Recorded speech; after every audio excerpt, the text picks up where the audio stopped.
Alrighty, what's up guys?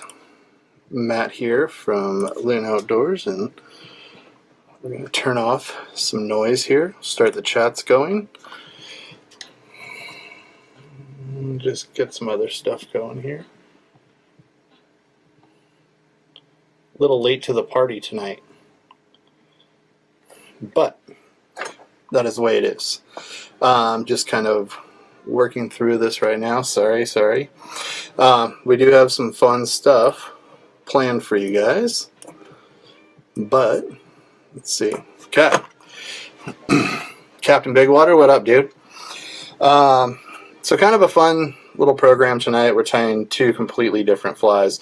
One is kind of a steelheady nymph. A lot of places guys do guide the indicator for steelhead fishing, so it's kind of like a burly all-around style nymph. The Joey Farina, what up, dude? How's it going? Welcome. Bobber Neon, hello. So, and the second fly is like an absolute beast. My infinite wisdom, I set him right over there on the table because I was running late today. Busy day. But what I'm going to do is I'm going to start with the steelhead nymph, and we'll talk about it. It's not really a dedicated steelhead nymph. It's truthfully a fly that you can use any way you want. But we'll talk about it. Wait. What are we getting here? Paula, no, I am not in Denver. Chile, what's up? So you could use any hook that you like for this thing. I'm using actually it's a trailer hook. It's my favorite trailer hook ever. And we'll get you guys all adjusted in here. Pardon my reach. I am very reachy tonight. Let's see. Get you guys on live stream dialed in here first. So it's going to be a big fly. And then we'll get you guys. So you don't have to look at my face. Look at the fly. See the fly? It's beautiful. So the main thing with this is, so I have this HR 482, hands down. Like I said, now that we are a little closer, we can look in here. One of my favorite hooks for a trailer hook, be it for any species, steelhead, salmon, trout, pretty much anything. It's a bomb-proof hook, and I have tortured it thoroughly with stress tests and measuring how much force it will take to bend out. And I can tell you, it is very strong. I'll put it this way, it takes more force to bend out than you can humanly apply with a fly rod. So that's important.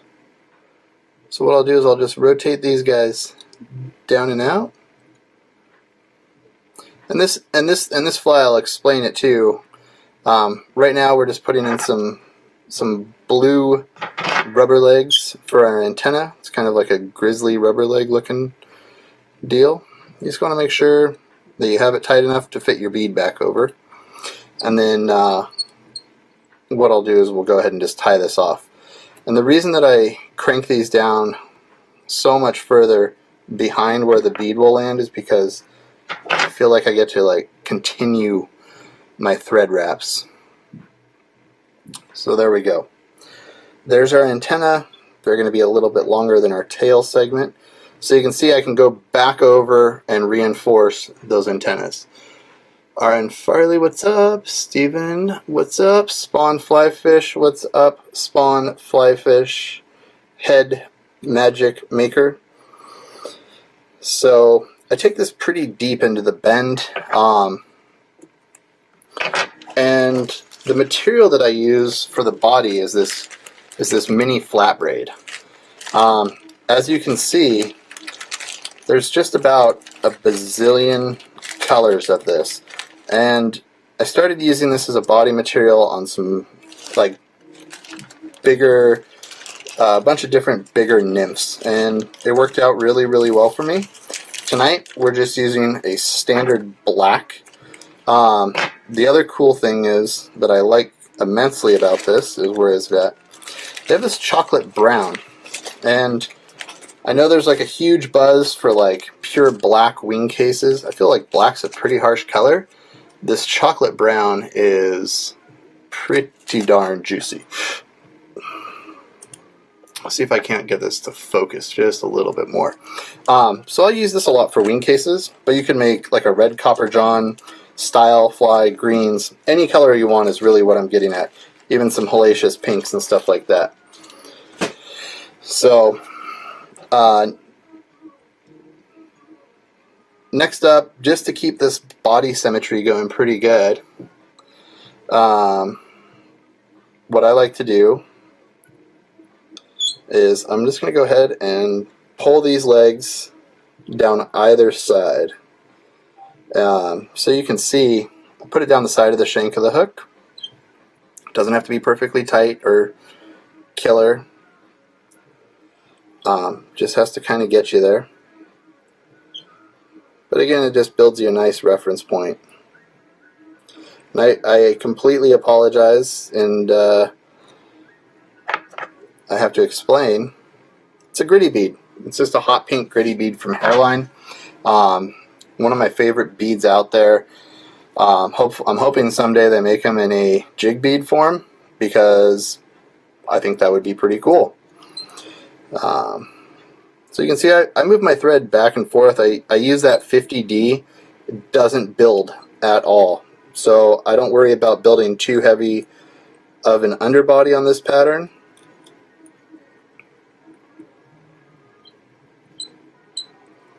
And you can see I got this tagged right in there.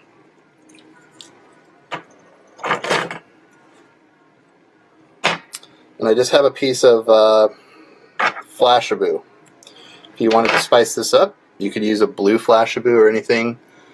Brando, what's up, man? You can use a plethora of colors here. This is really a 4-material fly. And I even remembered all the materials. You guys should be really proud of me. Didn't remember all the flies. So since this lays really much, so you can see I've done a few wraps and I've left this a little bit shorter. We'll just kind of stash that out of the way. And I'm going to treat this like I would pretty much any other body material. I'm going to overlap it, trying to keep it as smooth as possible. This stuff's great, like I said, for making like a cheater copper john. For those that are somewhat wired impaired, it may be or wire, have wire difficulties. Killer option here. And you can see I'm going back and forth. I'm just building a thorax. This is one of those flies that you can fill your box with pretty quick. If you have a big salmon fly hatch that you know about and you want to tie them in browns and just kind of candy cane this forward. Golden stonefly, same thing. They have a nice yellow. It's really translucent. You can, darken down the top if you so desire.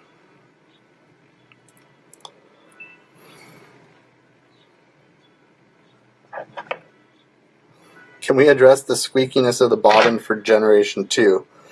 It's part of the charm. We're going to have to leave it in there. So I'm going to take the same body mylar that we just created our segmentation with, and I'm going to quadruple up the strands. And then where we finished our body, I'll go ahead with the body, with the flat diamond braid, or mini fly flat braid, whatever we're calling it. I'm going to pull that back into like kind of a reverse position as well. The easiest fix for squeaky bobbin is nose grease or a tiny bit of swax. And it's interesting for me. It seems to be really the spools of thread. I use a lot of Vivus, so that's one of the main ones that I notice it on. But it could be with everything. I'm sure it's squeaked on other threads as well. Nose grease to the rescue. WD-40. Yeah, I don't know. Imagine the Swax is a really good idea. I kind of like that idea. That's more on brand than nose grease. Quality help. Ryan Farley, I appreciate it. No big surprise here. I'm using some Peacock ice dub. Yeah, it's IC 283. Just a pinch, and we're gonna make a good dubbing noodle with this. Yeah, it's funny. I've tried like 10 different configurations and trying to work around the squeakiness of the bobbin. And for some reason, I don't know if it's the design or what, but it always squeaks. Interesting side note, the bobbin that I tie with is actually the first ever Loon Ergo bobbin in existence. So this is a really old bobbin at this point. It's got a lot of good history.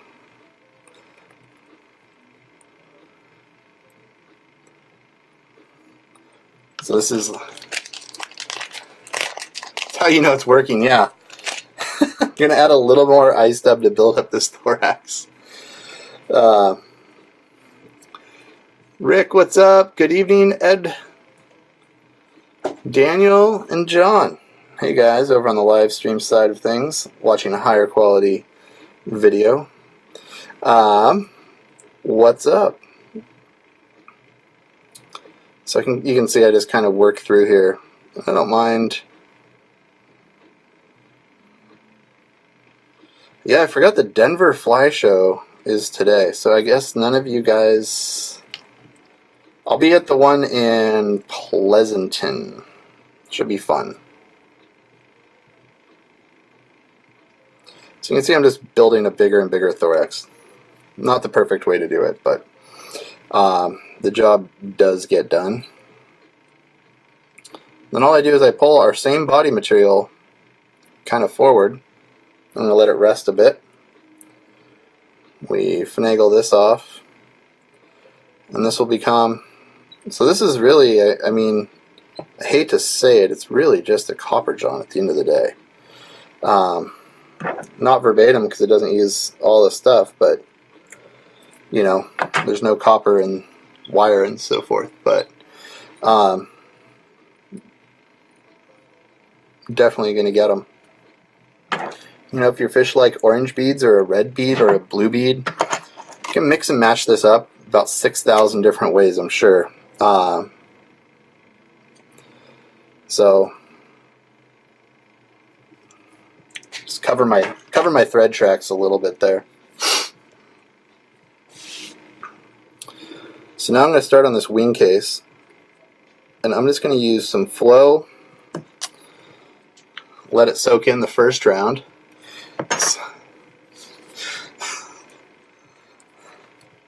6,001 roughly. Yes, absolutely. I agree. So I just use the flow to build a base, and I don't turn my light off. I just hold it kind of in my hand, out of my way.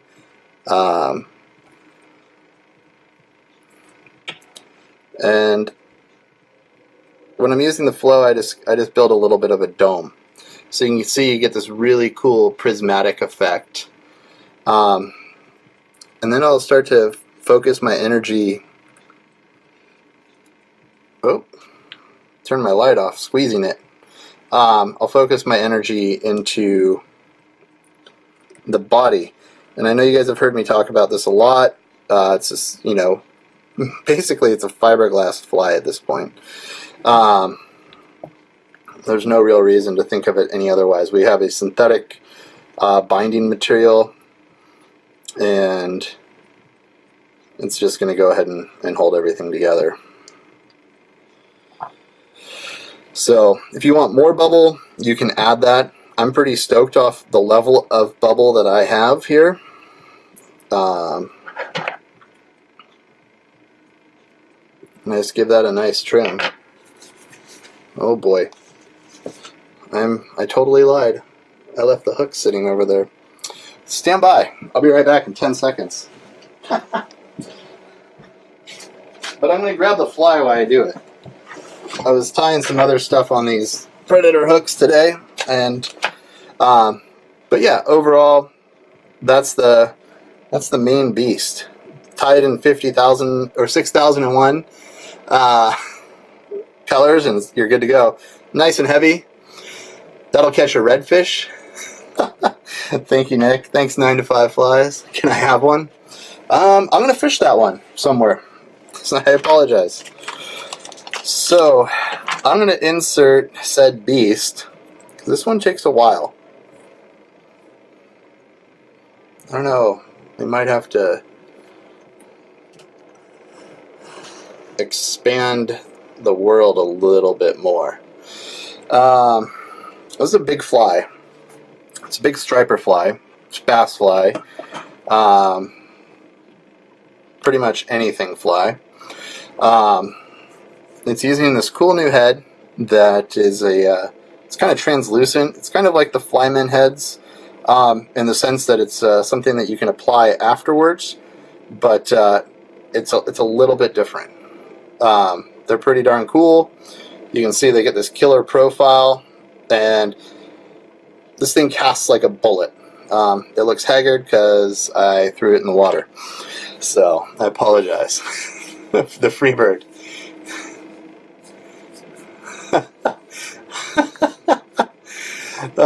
Do I fish? I thought you ran this town like Rihanna. Rihanna's that rap chick.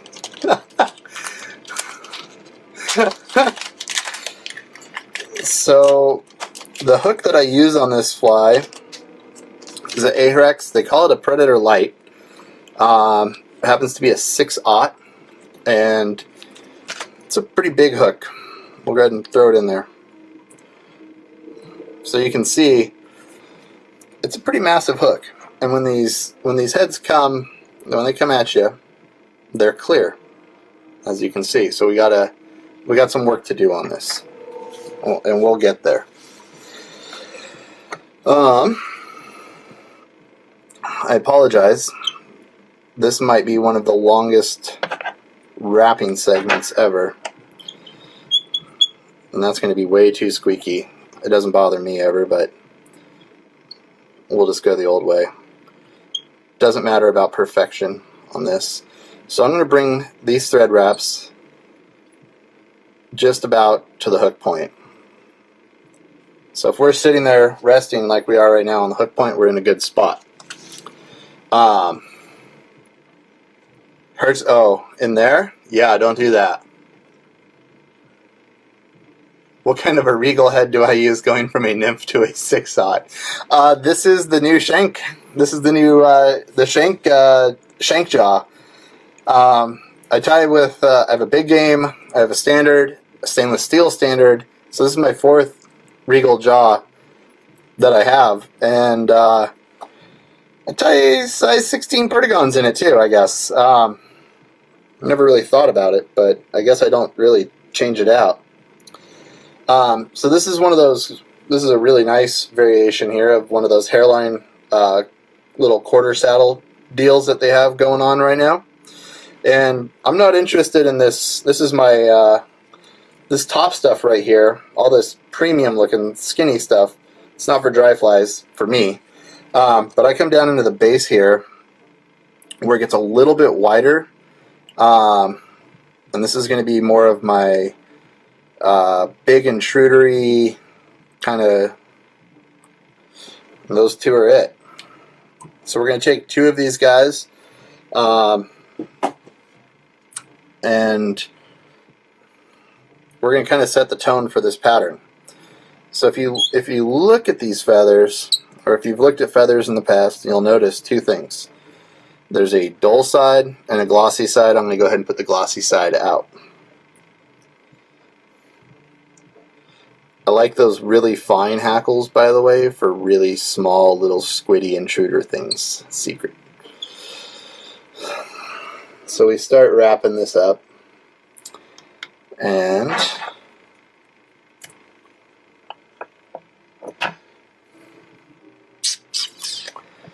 here's a good trick. These are light, and they're going to tend to want to foul. Bunny wants to foul. Flashaboo wants to foul. If you want these to stand out, you get them right where you want them. You're going to take flow. And you don't drink 30 cups of coffee a day like I do. And all I'm doing is I'm literally kind of just painting a line down it. And I'm saturating that feather. What's on the slate for 2019? Shank jaw is legit. Yeah, there you go. Sorry about the light. So now what we get is we get our articulation and whimsical stuff for the tail. You know, I guess it's not whimsical. It's kind of like a unicorn or something, right?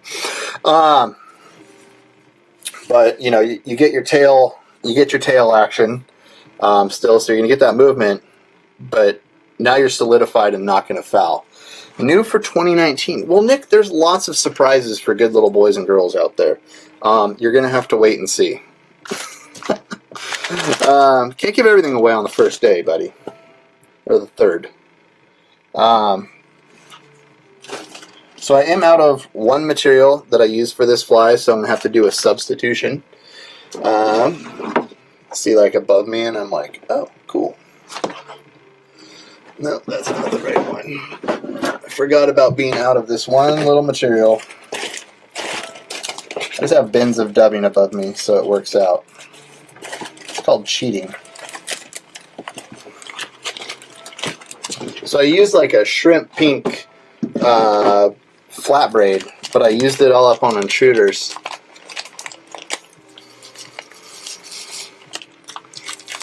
Don't sell it short. So I typically use this flat braid, but in this kind of peachy color. But because I put it on all my coastal steelhead flies and used like a whole bag of it in the last few days, we're going to make do with, and you don't have to make this perfect. Don't trip out. We're going to make do with some ice ripple fiber and shrimp pink.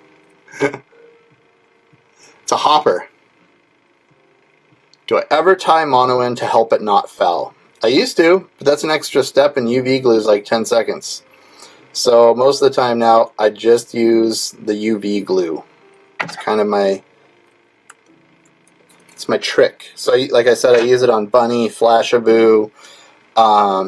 Heck, you can use it on ostrich feathers and stuff like that. You can use it on a ton of different materials. So in this fly, we've got a few different materials going on here. There's a little kiss underneath of ripple ice fiber. And it doesn't matter which color combination that you get.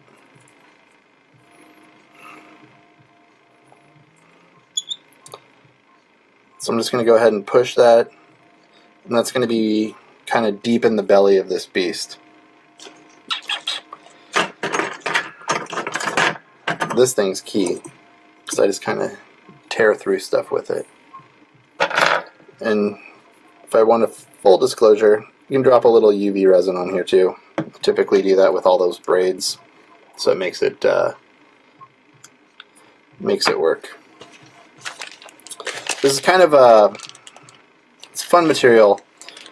It's magic minnow body, and it's kind of an unsung hero. I don't see it used a lot, but when you pull it out, it's just this killer translucent soft fiber with, I don't know if you guys can see it there, it's got tons of different types of fibers in there and a little of the finest flash that I have ever seen.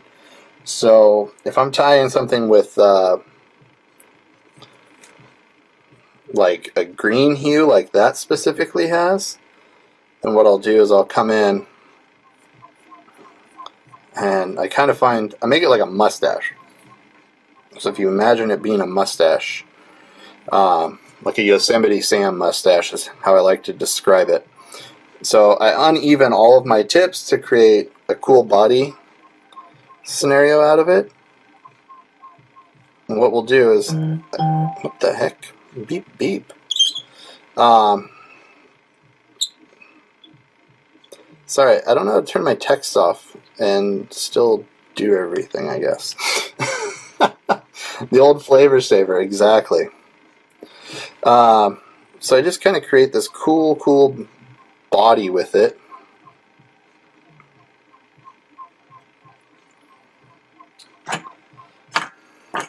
Leave our excess over here.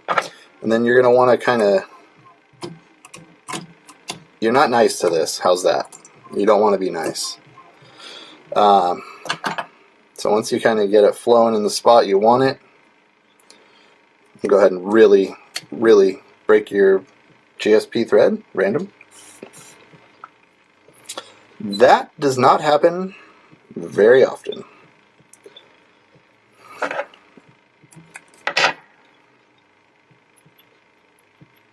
Never break 50 GSP. That's okay. Does it tangle? So any synthetics? So a lot of guys, a lot of the striper guys. This is a quick plug or talk, whatever you want to call it, about the Ergo comb. It's great at the vise. Comb through your pattern. When you're fishing synthetics, I don't care if it's EP fibers, Ferrara blend, Slinky Flash, whatever you have. If you get an eat by like a striper or a bass, you're really going to want to comb your fly out. You're going to want to preen it. You're going to want to look at it. Things come back looking like a jumbled mess. So take your time. Make sure your fly looks the best that you can. Kind of like if you're going on a date with a pretty girl. You want to make sure you look good. Bass, ditch pickles, stripers, they're not pretty, but you still want to look good. So it is important to comb your fly regularly. If it's getting beat up in the wind or anything like that, comb it out. Pulling it through bushes, comb it out. It's just kind of taking care of your fly for best possible scenarios. I guess another way to look at it is I tie steelhead flies a lot, as you guys know. And a lot of my steelhead flies use feathers that are like Rhea, so it's $12 to $20 a feather depending on where you buy it. You guys are like, wow, that's a lot of money. And I look at it and I'm like, I'll get 4 flies out of this Rhea feather, but I'm going to spend $100 on gas, probably $30 on some food or snacks along the way, a coffee. So like all of a sudden that steelhead trip, in the grand scheme of things, at like $5 worth of feather for a fly that I'm going to feel comfortable and fish all day. Same thing. Make sure it looks good. Just the way I think on it. Best on the water comb. The Ergo comb. It's not only good at the bench, but it's good at everywhere. I actually carry one for steelheading, so if my intruder gets mangled by a fish, I can comb and rip back through all those like multi-material loops and stuff like that. Just wreck it. So we're going to use some craft fur. This is medium olive.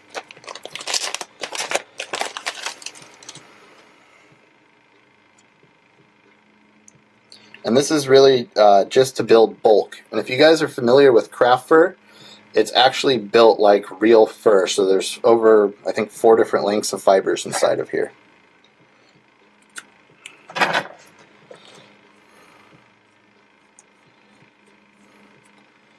So you can see the other trick that I'm kind of doing here is I'm stepping my materials in front of each other.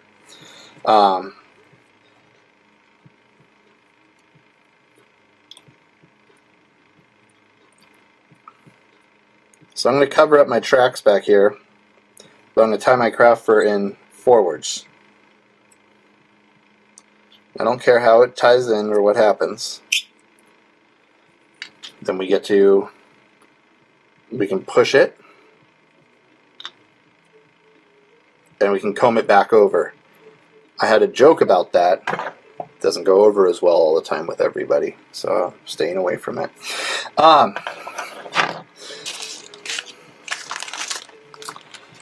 You can use either more craft fur on the belly, or, depends on what you like. If you want a little bit darker or a less translucent belly, I recommend craft fur. But we'll go ahead and This mustache I'm not going to do the same way because I don't want it all bundled up in the same little location there. But we are going to do kind of the same trick. I treat it very similar as far as the fibers go. You can see I make my forward progression, and what I do is, you can see this move right here is me just fanning it out up to about a halfway point.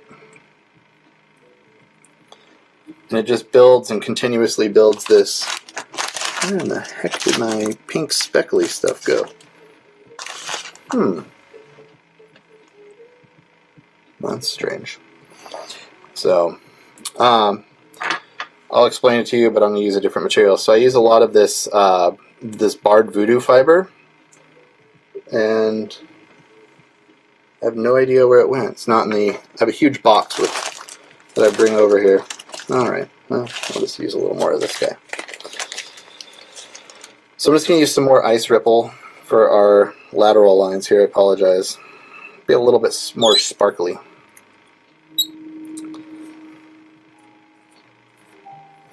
So you can see we keep building our lateral lines here, and this is personal lessons. What personal lessons? I don't know. I'm lost. I believe in you. You're welcome for the set. Oh, thanks, Brandon. I appreciate it. Then I lost something, so basically all my credibility is going to go out the window now. But anybody who watches me tie knows that I lose half of everything that I'm tying with.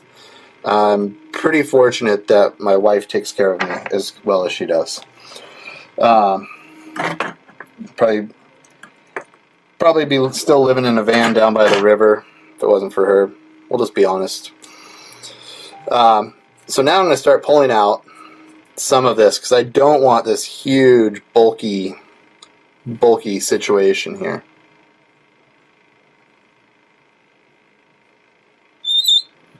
And some more squeaking, which is fine. Squeaks are good. No, what it was, so you know it's working. And I'm just going to trim that back like you would deer hair, and then wrap through those fibers, securing it in place. And from here,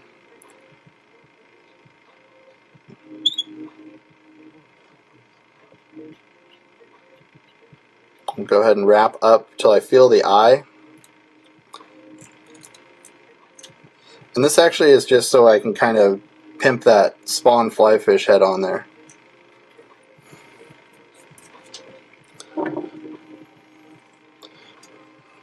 There's a little bit of Farrar blend in here that creates this big, bulky, juicy styled profile. Not a lot of Farrar blend, but just enough.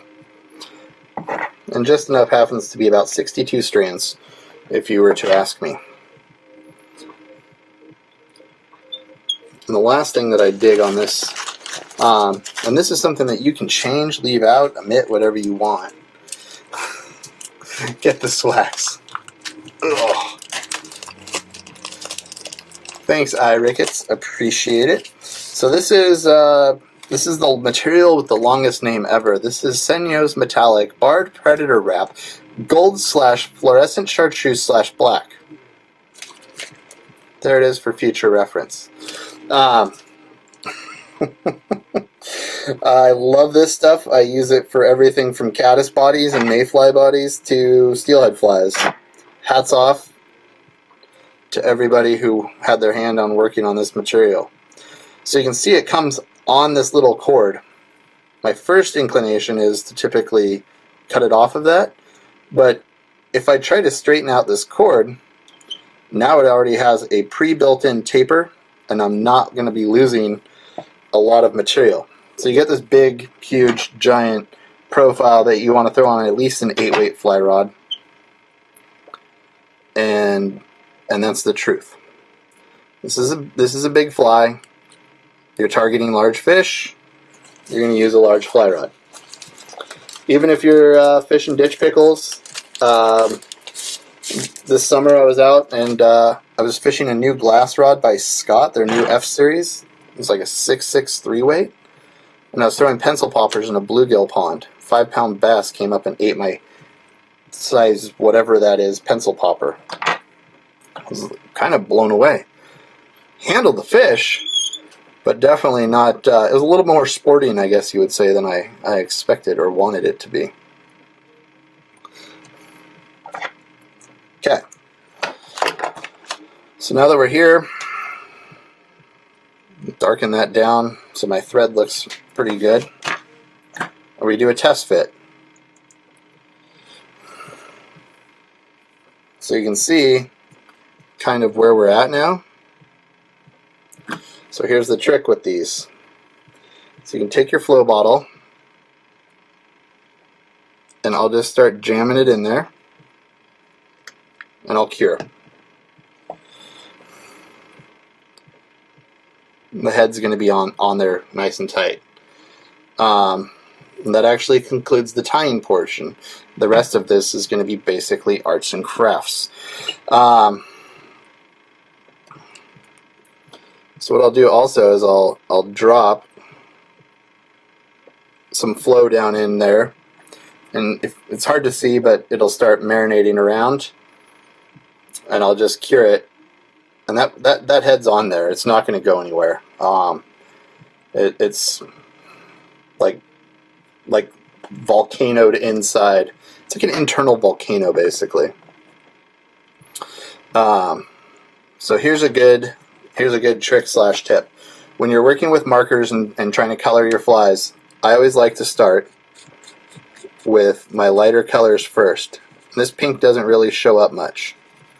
It's a very light pink. You could use a darker pink if you so desire, but you'll just start to see that pink in some of the details,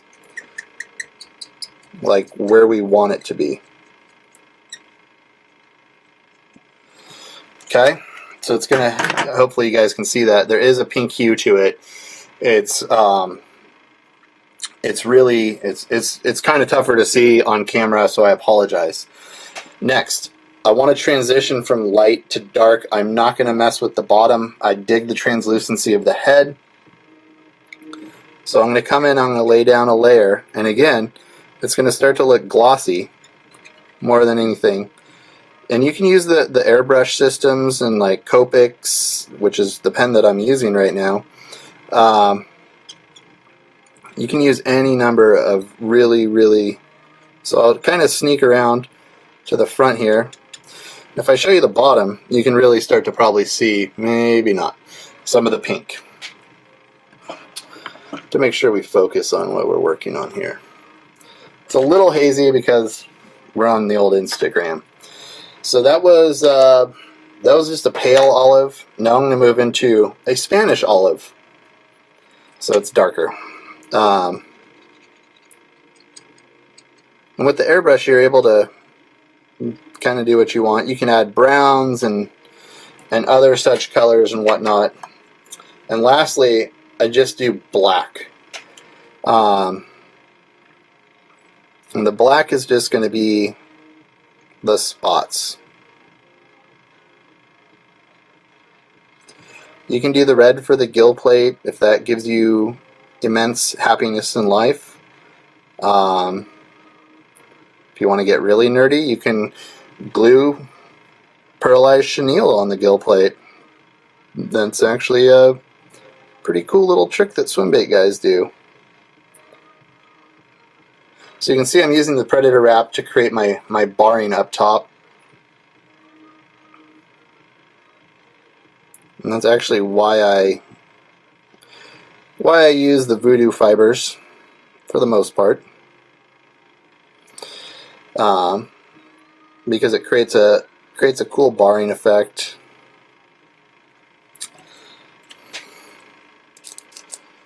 Turd fish kiss. Hi. But thanks, Jonathan. Appreciate it. Richard, hello. So I like to let that set for just a second. So if you wanted to add, some barring in here on the sides, you can. And all I do is, we're just simply gonna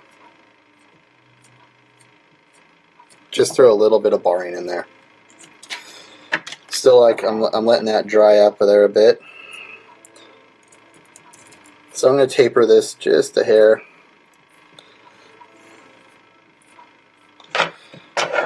Okay, first order of business is to turn your UV light on. Okay, second order of business is to be mindful of where you put your bottle. Because if you don't, you run the risk of, and you can see it, I put a dollop on there, and I'm just going to go ahead and start by gently working over. And I'm not going to go for a full cure. If you guys know about that, you can kind of half cure things and just get it to hold in place.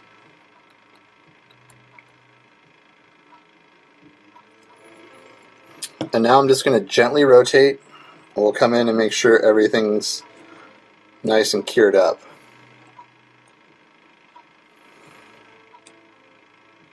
So you can see there's like a weird, it's hard to see on camera. So there's a weird outer layer of the lighter pink with the darker pink underneath in that gill plate. So you can see it really start to, maybe you can, maybe you can't. But it really pops inside of there. And seems to be just overall a really, really good option and pattern here. So the tail is sticking out here. Again, you're going to get this killer bait fishy profile. And it's a big fly, but it's not atrocious to cast. I mean, an appropriate rod and line would be good, something like a bass line. I've thrown this on the intermediate sniper 4th season line from Airflow. It did really, really well for me. It's capable of handling this. Most of your mass is located in the front of this head. So it's kind of like a bullet, and now you have to look at my face again, sorry. So it's kind of bullety, and it does a great job. It really kind of just gets the job done, has enough movement, tracks well. You can get it to pause and do kind of some darting behavior. Kind of Clouser-esque, but I've found that it moves more laterally than up-down like a Clouser. So just my findings thus far with using these. There he is. This is a PR350 size 6/0. And it's a Predator hook, for those of you who are curious again. It's got a mild barb on it, but when you're going for bass like barbs. I mean, you could get all barbless on them, but realistically, they're tough as nails. And you go Nick Davis style, which is barbs deep. But anyways, I appreciate you guys all tuning in. We'll catch you, Alaska Smoky Killer. We'll catch you guys all in about 2 weeks' time. Back here for some more fun fly tying. And until then, hopefully you guys have some great weekend plans. Thanks for watching.